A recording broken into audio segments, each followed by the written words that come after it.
Well, if you take time to think about it, what is the meaning of the 4th of July?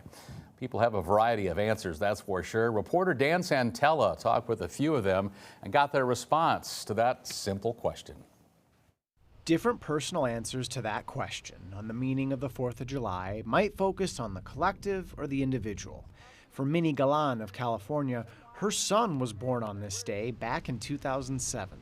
10 o'clock in the morning, I was giving birth on the 4th of July. 17 years ago. 17 years ago.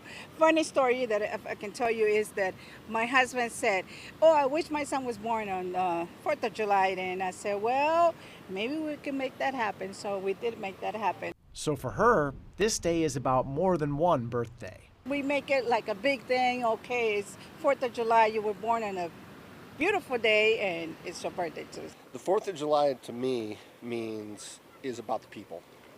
It's not about the rhetoric or the background noise that's coming out of D.C. Garrett James of Iowa says while unity might be a destination, there isn't a fixed roadmap to arrive there.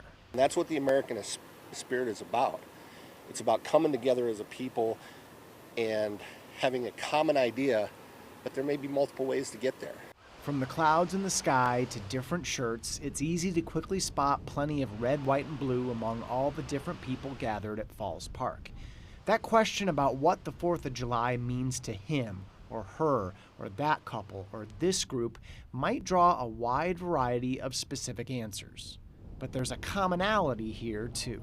It's not about color. It's not about if you're male or female or whatever. It's about us as human beings.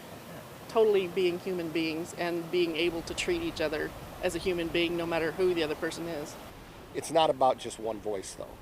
It's about all of our voices being heard and being regarded as being important.